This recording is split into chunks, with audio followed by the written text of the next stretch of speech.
Yeah. So the whole idea of this cartoon right here, if you look real close, all the destructive things that we put in the songs, right, are there for our taking. They're there for our taking. All right. All the negative ingredients. But if we want that bag, we'll put those things in the song, and we'll keep having to go over these things over and over and regurgitating the same old death culture scenarios. All right. All right. Beauty in mahogany. We don't talk about people on here. All right. I'm not sure if you're a man or a woman, but yeah, we don't do that. We don't raise the vibrational pitch unless it's in the subject matter of something we're talking about. But just to answer your question, personally, that's my brother. I love him. I talked about him earlier last week on how he was one of the brothers that when we started talking about hip hop, when I started listening to people talk about hip hop, Brother Panic used to give them damn 8-hour lectures, man. It's like, damn, I go to sleep, wake up, Panic still be teaching. Anyway, all right. Then we went into the whole 40-ounce conspiracy. I just saw that book the other day, and everybody had to have a liquor. Everybody had to have their own liquor. All right. So name the companies, name the people and the companies that they're associated with. I'm talking about the hip hop heads. In the book, I have 50 Cent. I have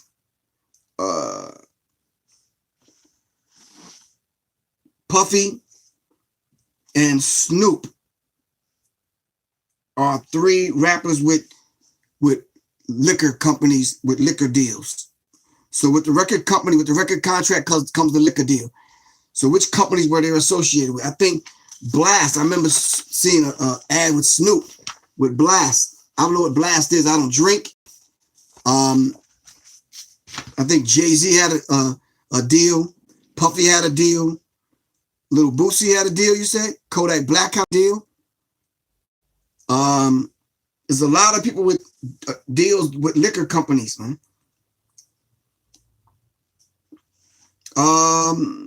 Yeah, there's a whole bunch of deals. Somebody wrote, Ludacris had a deal, Rick Ross had a deal. Somebody made a song called Blame It on the Alcohol. This is Young Jeezy with a deal. Rick Ross, Jay-Z. Hennessy is not my shot dealing with rap industry. So yeah, I see Busta Rhymes throwing it up. There's a lot of people with a lot of liquor deals, man. You got T-Pain. E40 has 40 liquor deals, has 4 liquor deals. St. Ives had a gang of rappers with deals. All right, St. Ives did Cube kill that? I'm not sure. All right, Liquid Crack, they're calling it. Jamie Foxx, Dame Dash, Snowman, Nas, Jeezy, all kind of people with liquor deals. Nicki Minaj. All right.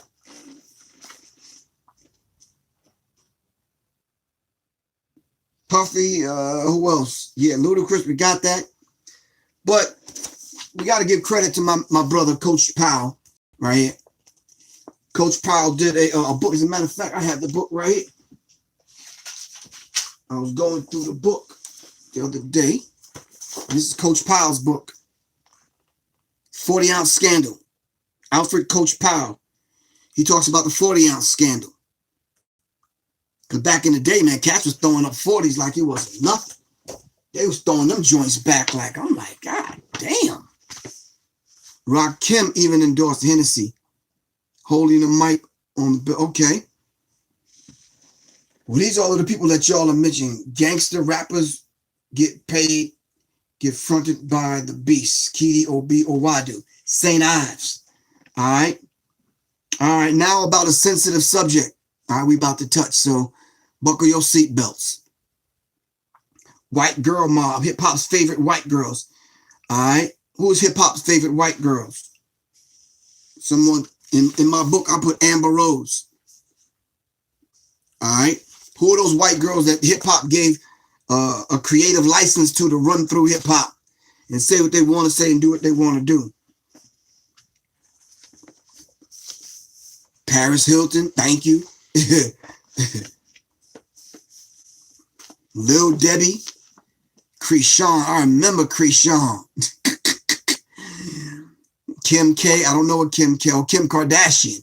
Oh, okay. Kim Kardashian. All right. No, white girls. Corinne Stephens is not white. I know her. She's not white.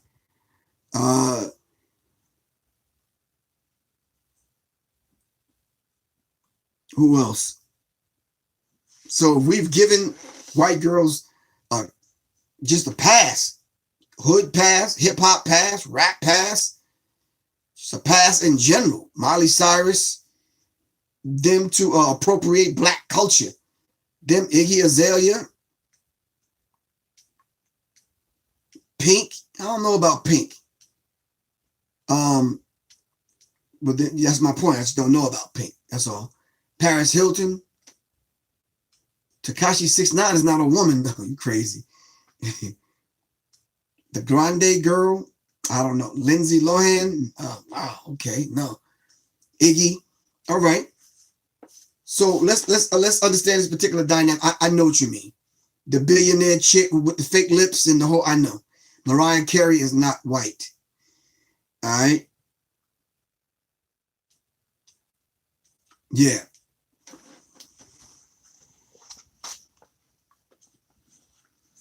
No, Mariah Carey is not white. Sorry. So yeah, so we're putting this information up.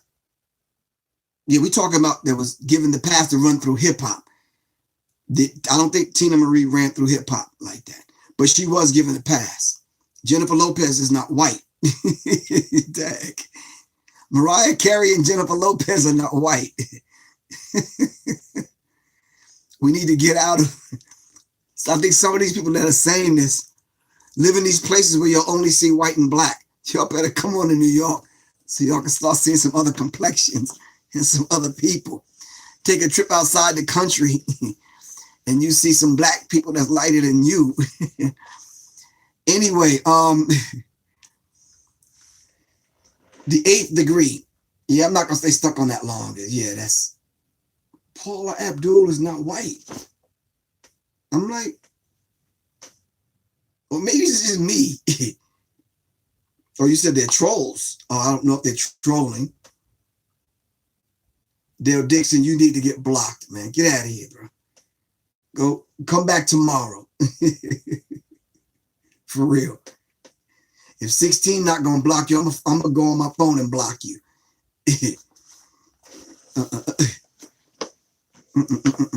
Fergie, right? We need to understand that. So if that was the case, then what was the real reasoning now? No, Jennifer Lopez is not white. We know that. Dude need to take his glasses off. He said Dale Dixon wants some attention. I know he do. But he gonna get the wrong attention. All right. They're looking at skin tone. Okay. I know. I know, Gina. I think because only people think in terms of, Khalid Muhammad said, black is 150,000 shades of midnight. All right. We light, bright, damn near white. And we're the darkest, we're the triple darkness. We damn near blue-black because we cover the full spectrum of what black is. But narrow-minded people that haven't left their block or their city, they've never been anywhere, only see my complexion as black. And of course, yeah, but they haven't been to different places around the world where you're meeting people and you're seeing different black people. Right. So yeah. Okay. No, that's it. Yeah. All right. So we have to understand the dynamic. And isn't it amazing that we can stay on here for an hour and 2 hours and drop some deep science And as soon as we get to something surface like color, all of a sudden everybody got something to say. And I didn't even ask that damn question. I just asked the question at the end of the 7th degree, the chapter of my book. It says white girl mob, hip hop's favorite white girls. That's all I did. And all of a sudden now, everybody wants to talk about color. But it's only insecure people that's insecure with their own color want to talk about color. I'm fine in mine. I'm fine. I remember back in the day, people, Sandy Sims, Gwen Stefani, yes. I remember when my daughter, Takia, came down to Atlanta, they was calling her white girl. She got 2 black parents, but they called her white girl because she was light-skinned. I was just confused. I said, wow, there are Puerto Rican people, all kind of shades in New York, but they're not white. I was just trying to figure that out here in the South. I said, well, maybe that's the country kind of way they think and the way they kind of do things. I don't know. I had to wrap my brain around it. All right. Hip hop's favorite white girls appeared on Mickey Mouse Club. Okay. All right. The 8th degree. I'm almost done. Destroying hip hop's appetite for self-destruction from gangster to gay. See, here's another one of those conversations that I could run down a few things and we'll start getting people on here bashing gay people. Rather than raise the vibrational pitch of the conversation so we can have a conversation, children want to come on here and start calling names. And Dr. Martin Luther King, there's a quote that I heard the other day that was very profound. This whole idea of an eye leaves all of us blind. All right. So I'm saying let's raise the vibrational pitch of the conversation so we can at least have the conversation. If this was just about bringing people on here to call them names, then I don't think I'd even have a platform. I don't think y'all would tune in. I really don't think y'all would tune in for this. All right. Most of us don't know a mulatto from a light-skinned Negro.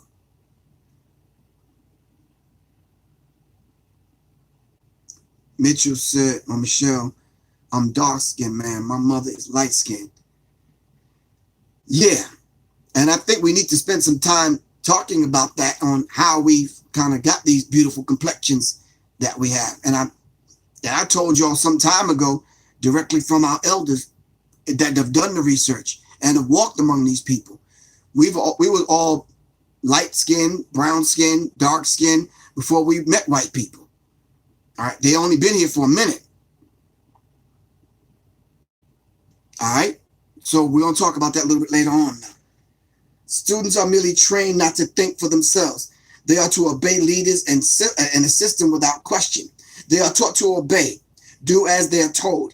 And if they do, they have a great chance of moving up and becoming obedient supervisors themselves. Part of the Freemason conspiracy to churn out worker bees that do their compartmentalized job.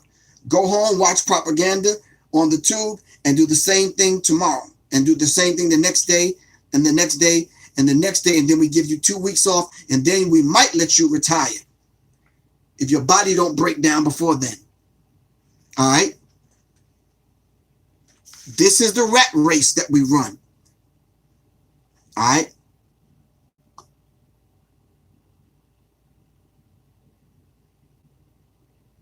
Very real.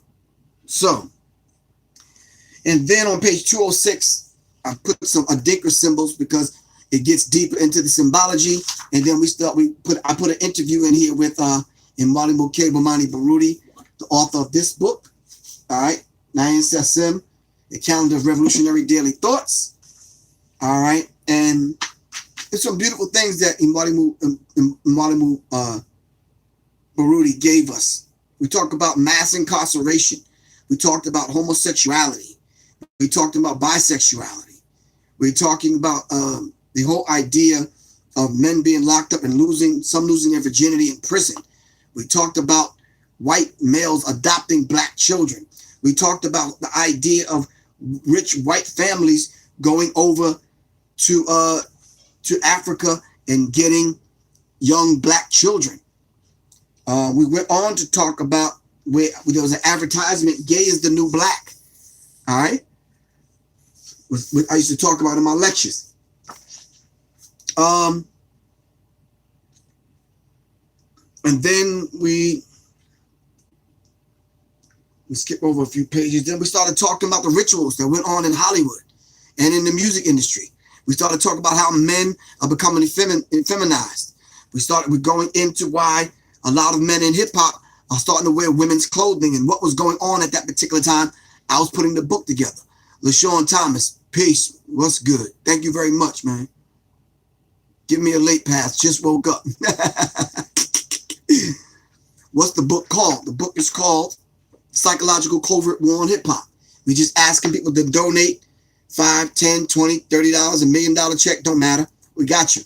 We'll be able to send you the PDF of this book, or you want to order the hard copy of this book, go to www.professorgriff.me and order the book. All right. And then we're dealing with these subjects. We went into rap music's conscious. We went into 100 less 100 songs, The Message, the book, The Message. And I talked about those books before we started this particular series. I'm almost at the end. All right. Then we started talking, we went back into the whole Illuminati. We started talking about the tool of the Illuminati agents turned into the culture of death. All right. We talk about the whole idea of tatting your face up. We talk about tattoos, what they really mean. Do they speak or unspoken code? All right. What do they mean? I just book 2. What do you mean by that? Michelle, guess. Or you just have book 2? Well, this is book 1. You probably have symbology. The hard copy you can get from ProfessorGriff.me, my website. All right. So what's with the tats? Somebody talk to me. Somebody out there with tattoos, talk to me. Johnny Taylor, what's good with you, bro? As always, stepping up to the plate.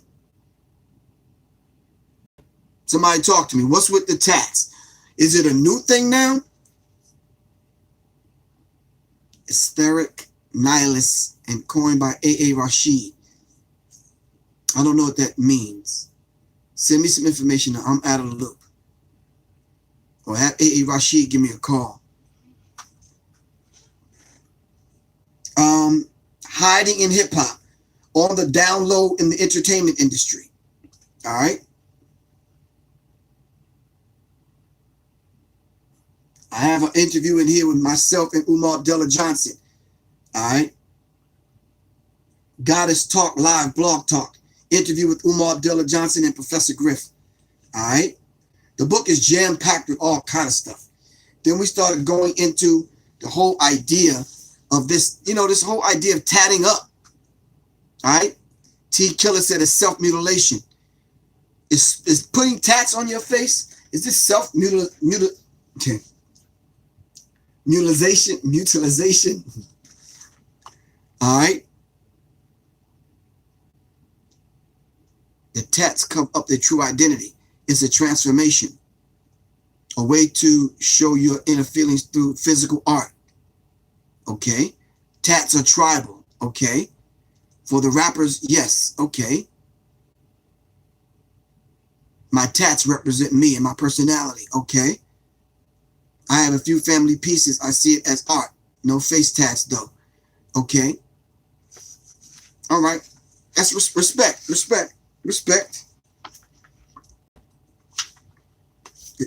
But fortunately or unfortunately, the tats that I'm talking about, the chick with the penis on her face, the chick with the dripping penis on her cheek, all right, the chick with, some of the other tats that you see on people's faces.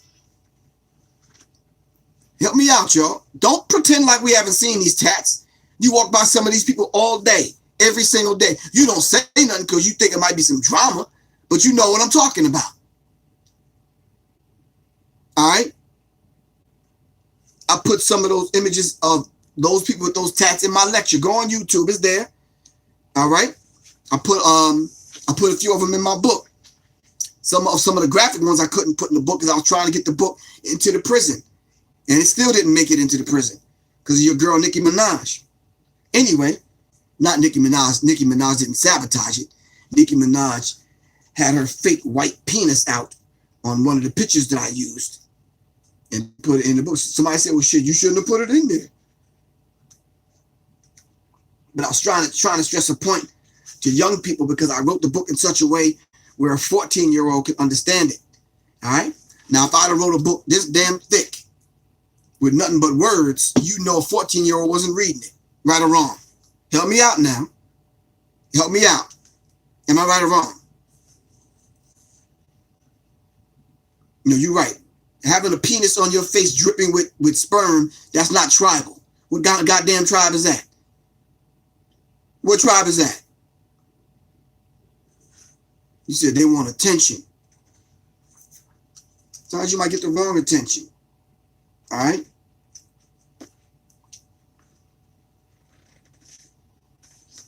Then we started going into in that chapter about the whole idea of identity, some people hiding in hip hop and that kind of thing, whether we had to tackle the homosexual conversation or the bisexual conversation, or just to move going into the self and to figure out who and what we are as an individual, hiding behind tattoos or whatever it is that we had to discuss. Nonetheless, we had to come together and have the discussion. So I put it in the book to have the discussion. All right. Then on page 232, I put the U.S. military pondered love, not war. What did I say? The U.S. military pondered love, not war. The unconventional proposals were made by the United States Air Force, and the United States Air Force decided the U.S. military investigated building a gay bomb, which would make enemy soldiers sexually irresistible to each other, the government papers say. Now, this is the government.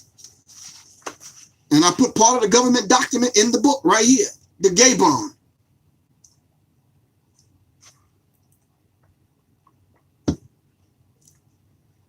Nah, you're not doing that.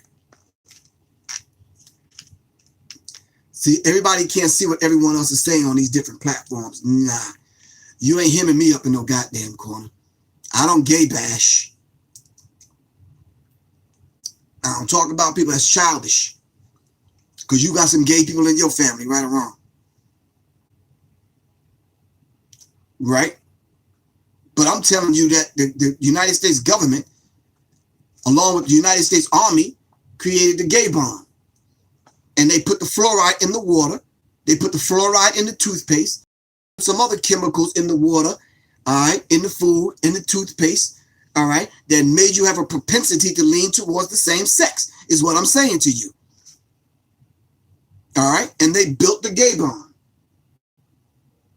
Right here. United States Air Force building the gay bomb, and here's the partial document. Go look it up for yourself. What's in my cup? It's my jazzy cup. Some water is in my cup, and I had to put my echinacea and golden seal in the cup because I'm trying to get better. Thank you. Ninth degree, hustlers of culture, is bigger than hip hop.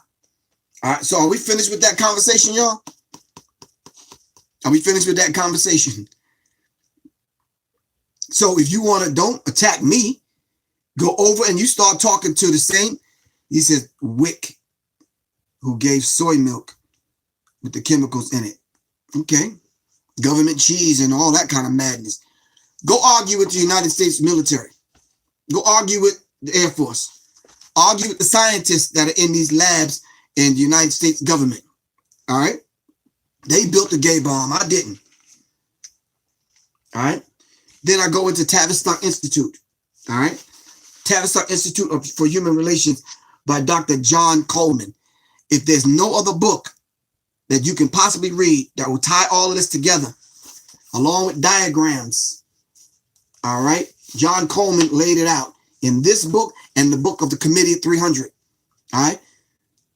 Yeah, they wanted to reduce the population, of course. Killing biological warfare. Artificial intelligence is real and it's being used. And we have to understand that. Now, I don't know about noodles, Papa. I don't know about that. You talking about the ramen noodles? I'm not talking about what noodles you talking about. Hot Pockets gonna make me, you stupid. Come on, man. Hot Pockets, come on, bro. Y'all getting ridiculous now. Marcus Klein, peace. What's up, good brother? All right. So this is not the first time they've been poisoning water, poisoning the toothpaste, poisoning and putting aluminum in the underarm deodorant. This has been going on for a long time.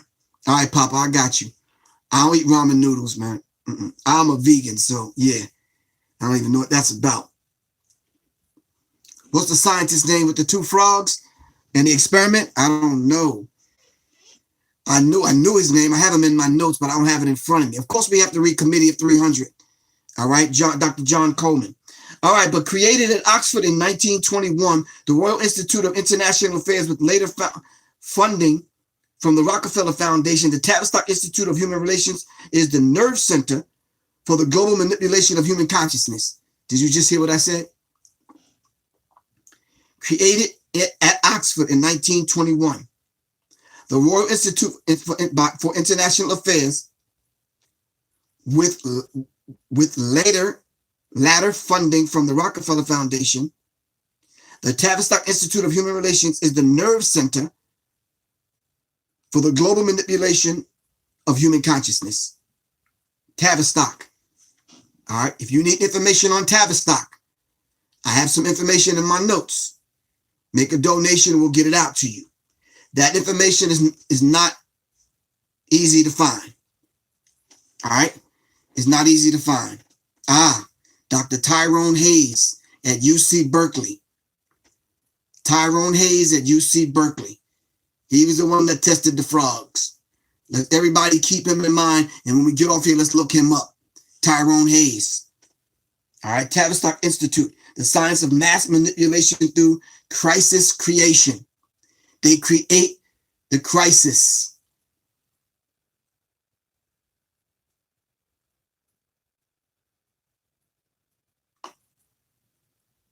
They create the crisis.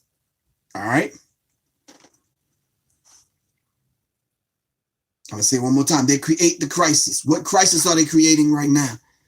Chow mein noodles by Nissan with no MSG. Okay, thank you, bro, for the noodles tip.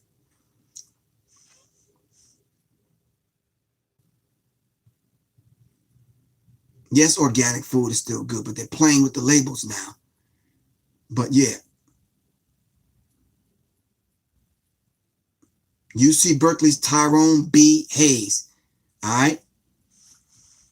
Professor of Integrative Biology. Hegelian dialectic. All right. The first step of the Hegelian dialectic, they create the crisis. They're crisis creators. What crisis are we in right now? Not the R. Kelly crisis. White people don't look at that as a crisis because it's not affecting little Ashley and little Jenny. No. The R. Kelly thing is not a crisis for them. What's the government shutdown may be a crisis. Opioid epidemic may be a crisis. This dude, 46 minus 1 trying to build a wall may be a crisis. So they create the crisis. And then what's the next step of the Hegelian dialectic principle? Help me out. They create the crisis, and then what do?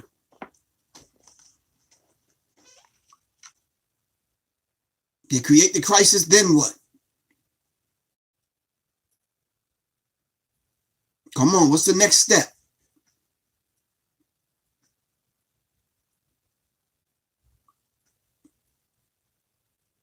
R. Kelly situation is a distraction. You're absolutely correct. No, nope, Marcus Klein, nope. It's problem, reaction, solution.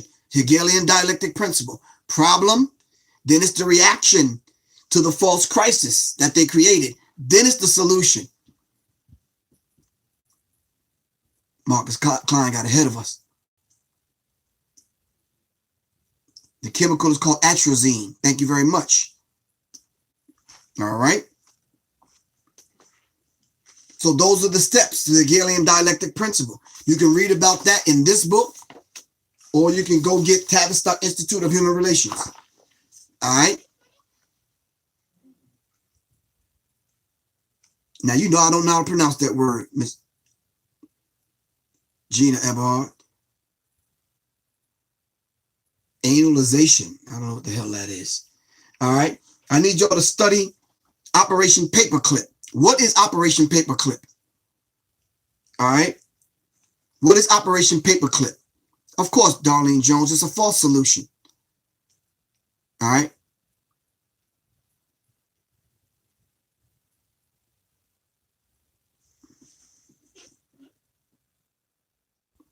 Either these glasses are getting really weak, or I need another strength or something.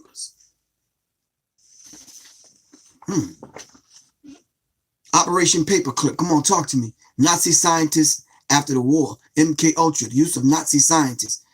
You're absolutely correct. Nazis came to America, the scientists. All right. You're absolutely correct. Operation Paperclip was a code name under which the United States intelligence and military services extricated scientists from Germany during and after the final stages of World War II. The project was originally called Operation Overcast, and it is sometimes also known as Operation Project Paperclip. Of the particular interests were the scientists specializing in aerodynamics and rocketry, such as those involved in the V1 and the V2 projects, chemical weapons, chemical reactions, technology, and medicine. These scientists and their families were secretly brought to the United States without the State Department's review and approval. Their service for Hitler, the Third Reich, and the SS membership, as well as the classification of many as war criminals and security threats, also disqualified them from officially obtaining visas, but they snuck them in the country anyway. So in the spirit of exploration and discovery, we, the team, have dubbed ourselves Project Paperclip. In the world of Paul Harvey, that's the rest of the story. Have a good day. One smart, intelligent Jewish person decided to find a picture of these people to put them on blast because this individual was saying, you're not going to do what you did to my people and get away with it. So I went and dug up the picture of all of the people that they snuck into the country. And I put it in the book. Did I catch flack for that? Who cares? It is what it is. All right.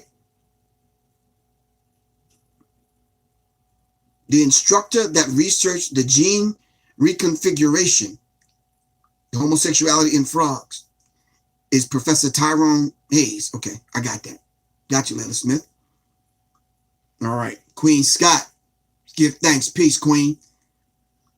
Alan Dulles. Jim Keith. Much of the information surrounding Operation Paperclip is still classified. All right. Look into Jim Keith's book, Mass Control, Engineering Human Consciousness. Engineering Human Consciousness by Jim Keith. All right. Experiments into the remote mind control technology. All right. My question was asked, is that technology being used in hip hop? Is mass mind control techniques being used in hip hop? If you're shaking your head and ready to type in no, hold on for a second. How the hell do you walk around a few years ago? I'd say 6 years ago, all the brothers on the corner, everybody wearing white tees. Help me out. How did that happen? White tees were popular. It was on sale somewhere or something. How did that happen? Come on now, talk to me. It looked like mass mind control to me.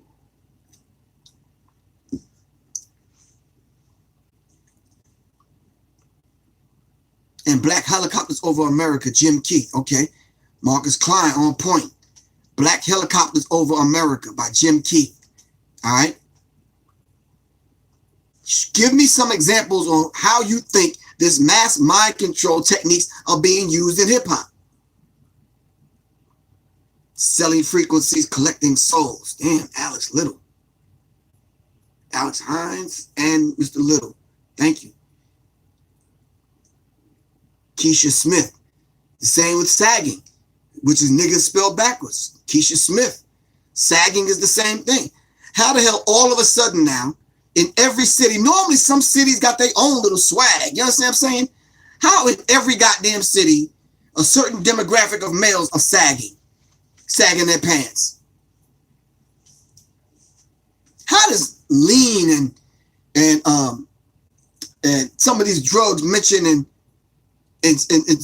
every other song. Is it the frequency of the music? What is this? It's become part of the culture now?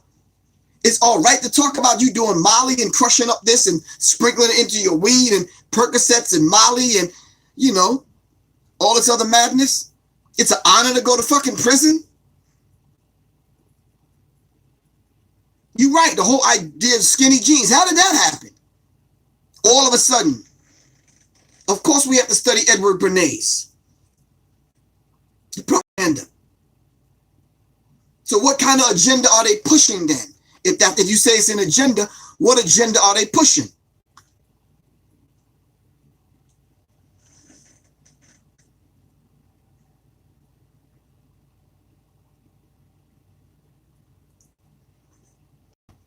So we have to understand this particular dynamic and how it works.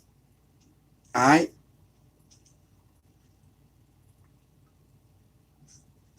I think one of the things that kind of caught me by surprise when I first saw it was Nas when he got married to Khalees, and they wore the nigga jackets and the nigga shirts. I'm like,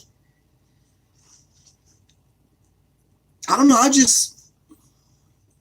say it's death culture, the Antichrist agenda, self-destruction. Study Dr. Francis Cress Welsing's work. The agenda is too dumbed down for the youth. Some people are saying all kind of stuff. Marcus Klein said emasculization equals population control. Marcus Klein. Masculization equals population control. All right. I'm going to save chapter 10 for sometime tomorrow. I'm back out on a flight on Sunday because I'm in Portland again on Monday. So I'm definitely coming on tomorrow. I can't give you all the time because it's my last day. I got to spend some time with wifey. You all already know that. Mass control that all's trying to So I want to say the 10th chapter, which is Black Music and the Psychoanalytical Destruction of a Stolen Legacy, for tomorrow. But I want to end it off with Nas and Khalees. Is there a bigger reason why they put nigger on their shirts? I'm just curious. Help me out, y'all. Help me out. So if the agenda keep working, no sleep, you're right, bro. I'm hard at work, man. I'm hard at work. Hard at work.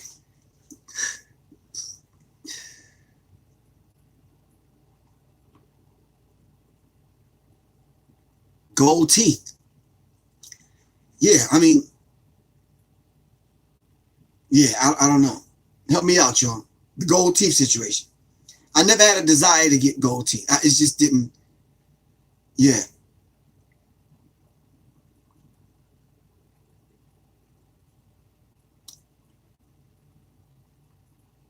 I never had a desire to have gold teeth. But what was the point of having gold teeth in the first place? And was it as part of a mass mind control agenda? All right. And then deeper than that, what was the point of having an entire population of young people have gold teeth? Southern teeth is metal teeth is a Southern thing. Is that a Southern thing? Is getting gold teeth, is that primarily a Southern thing? He says, nah, gold teeth is a Southern thing. For Flash, the icebox epidemic, gold is precious and so are your words. Good teeth is precious, somebody said, not gold teeth. That's what baby talk. Baby admitted it. Symbolism. Griff, I think the original natives of the earth, black people, white, okay. Gold teeth represents the struggle of the soul. Originally for rotten teeth. They said gold teeth was originally for people with rotten teeth. It's a style, having gangster look upon your. You heard of gold water. Hold on, y'all gotta slow down. Y'all are killing me. Y'all gotta slow down, man. Y'all are killing me. All right, so listen. Gold teeth, sagging pants, all profiles set to fit the description at the police station. Can't take it with you. Gold teeth can't be sanitary. Gold teeth, aka 007 villain.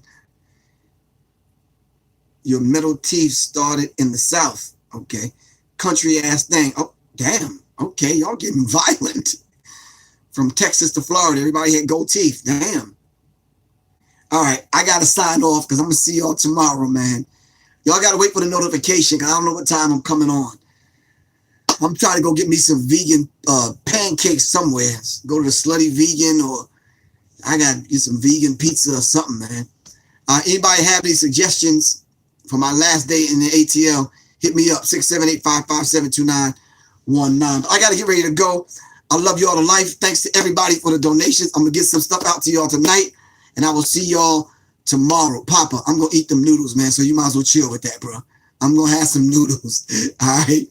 Ain't much for me left to eat, man. Dad, I love you all to life. 16, take care of yourself, all right? I'm going to see you tomorrow. I'll send you a text message or something. We'll talk. All right, to the rest of y'all, peace, man. It's Professor Griff. I'm out. I hope y'all enjoyed the show today. It was the 7th and 8th chapter of my book and the 9th chapter of my book, The Psychological Covert War on Hip-Hop, all right? If you want to get it, just hit me up, 678-557-2919. All right, if you need the ebook tonight, hit me up, leave a donation at www.professorgriff.me or go to $Professor Griff on the Cash App, or go to www.paypal.me/Professor Griff Corp, and I will get it to you tonight. If not, everybody probably gonna have to wait till tomorrow night. All right, I got 2 minutes over here on IG, so if anybody got any questions y'all need me to answer, a Warriors Tapestry class is coming. Private class. It's private to everyone that purchased the book, and the book is coming. Bear with me, beloved. I got y'all. All right, family, bear with me. I got it coming. All right, any more questions anybody have over here on IG? No, we good. On Facebook Live, we good. Bless up. Everhard. Somebody said, fight the power. Okay, I'm going to try. I'm going to do that. All right. I need the Warrior book when you get it. I got you, Queen Scott. I got you. You the first one that's going to get it. Or the second one. My wife got to get the first copy. Thank you for sharing with us. Jesse Jess, give thanks, sister. Give thanks. All right. I got 60 seconds left. If you were on your deathbed and you had to say those most profound words, what would they be? Mine would be, thanks for tuning in to Sirius Mindz for Sirius Mindz. Seriously. What would yours be? Oh, I appreciate you, Jesse. All right. Love you too, Keisha Smith. Tony, peace. LAD. 678-557-2919. 557-2919.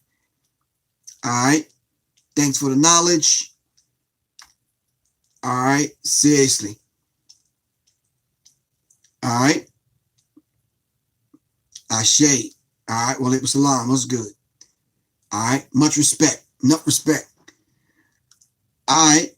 Post your Cash App. Man, I got 17 seconds. I can't post the Cash App. It's $Professor, right? Griff. That's all. It's P-R-O. I spelled it wrong. Professor Griff. That's it. All right. I gotta go. Peace, y'all. Peace.